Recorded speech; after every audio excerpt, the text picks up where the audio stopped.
Correu bem este encontro de preparação para o Conselho Europeu? Foi uma reunião muito morna mesmo, até porque as matérias do Conselho Europeu são essencialmente três: questões energéticas, as questões de imigração e migração e, portanto, um espaço de liberdade de circulação de pessoas no espaço europeu, e a matéria que para nós, aliás na nossa intervenção, que entendemos que era mais assertiva e mais pertinente fazermos uma abordagem, foi a questão tem a ver com o crescimento económico e o emprego. Portanto, inclusivamente fiz referência ao Sr. Primeiro-Ministro e aos parceiros sociais do encontro que tivemos na semana passada em Washington, no FMI, com o Diretor-Geral Adjunto, Olivier Blanchard, e o líder da missão do FMI em Portugal, o Sr. Bilal.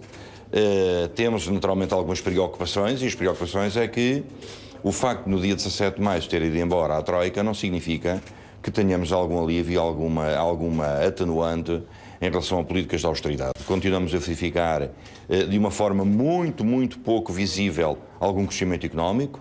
Continuamos a ter números elevados do número de desempregados, e o facto de até ter havido aqui uma diminuição para cerca de 14 ou 16%, temos naturalmente que perceber as questões sazonais. Não significa que estejamos a pôr em causa que o facto de haver menos desempregados não é importante, mas temos é que perceber porque é que esse número acontece. As pessoas arranjaram emprego ou não arranjaram? Naturalmente temos aqui um problema de precariedade, são empregos sazonais, muito por culpa do turismo, ainda bem que assim é, mas vamos ver até quando é que esta situação se vai manter.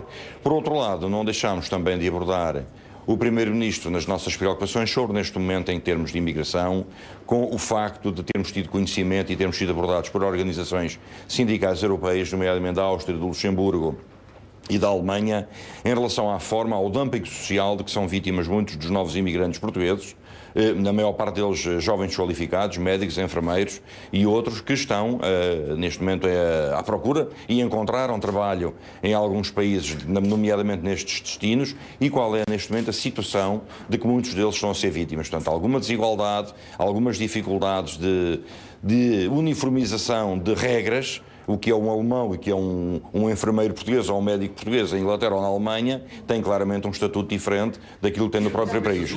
O Sr. Primeiro-Ministro aquilo que nos disse é que acompanha as preocupações da UGT, portanto foi a sua intervenção final quando fez uma abordagem às várias intervenções dos parceiros, acompanha as preocupações da UGT e inclusivamente mostrou-se interessado em depois saber quais são as reações que nós iremos ter para uma reunião, um seminário, onde irão participar estes dirigentes de dos vários países que eu nomeei, no dia 22 de outubro, no Conselho Económico e Social da União Europeia em Bruxelas, onde irá participar, pelo menos o convite foi formulado ao Sr. Secretário de Estado das Comunidades, José Cesário, e uma vez tínhamos aqui também o Secretário de Estado dos Assuntos Europeus. Estou convencido que também ele, o Dr. Bruno Maçães, não deixará, eventualmente, de se disponibilizar para fazermos uma abordagem em termos europeus de qual é a preocupação e como é que as coisas estão a ser tratadas. Por outro lado, preocupa-nos imenso, e transmitimos hoje mais uma vez duas matérias em relação à questão das migrações e imigrações. Por um lado, a questão dos imigrantes portugueses na Suíça, onde sabemos que há realmente uma forte restrição, não só à entrada de novos imigrantes, mas também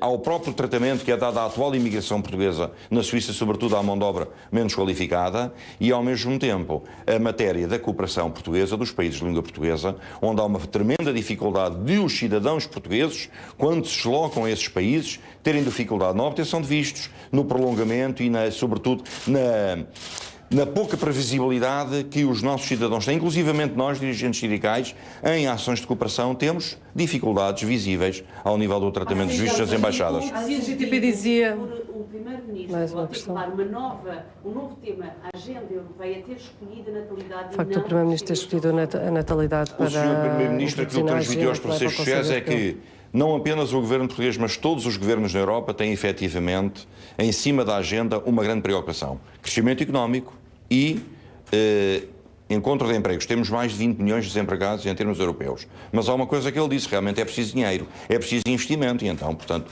nós retorquimos, então, que se estimulem e apliquem políticas públicas que resolvam naturalmente o problema da confiança dos investidores, no sentido de efetivamente potenciar a criação de empregos, porque tem que ser através do investimento que isso é possível. O Sr. Primeiro-Ministro foi sensível a esta matéria, mas a questão, uma coisa é o Sr. Primeiro-Ministro ser sensível, outra coisa é conseguir que os seus parceiros europeus, do Conselho Europeu, também sejam sensíveis às questões de Portugal. Então, não acredito que seja rápida essa viagem. Vai implicar um conjunto de sacrifícios não só dos portugueses, mas dos restantes cidadãos europeus, que claro que cada país é um país e cada caso é um caso. A verdade é que nós temos que desafiar os governantes deste país a perceberem que há um ponto em que já foi ultrapassado o limite dos sacrifícios. Portanto, é importante que não só ao nível dos trabalhadores em todos os setores da atividade económica seja dado aqui um volte-face e termine de vez com as políticas de austeridade. Falámos inclusivamente numa palavra importante que o Sr. Primeiro-Ministro focalizou na sua intervenção inicial e que foi a solidariedade que estribou a gênese da criação da União Europeia. Era importante que este discurso fosse novo, reativado e reavivado, e ao mesmo tempo dizer ao Sr. Primeiro-Ministro que nós temos que encontrar forma e solução de resolver o problema de 788 mil desempregados que estão inscritos nos centros de emprego. Nós somos um país pequeno, temos consciência do que é que somos e temos consciência de que o Governo tem que agir em conformidade com aquilo que é a realidade portuguesa. E temos que perceber que no contexto europeu, um país sai de um programa de ajustamento com problemas de estrangulamento económico e financeiro, tem alguma dificuldade em fazer a passagem de uma mensagem ao nível dos restantes parceiros europeus. Não sei claramente como é que se vai gizar a estratégia e a mensagem do Primeiro-Ministro, mas há uma coisa que sei, é que Portugal, nestes últimos anos, não sentiu, e isso foi de novo hoje reafirmado para nós, não sentiu a solidariedade dos restantes parceiros europeus. Se é um problema do Governo ou um problema do país, isso não sei, fica ao critério naturalmente dos comentadores.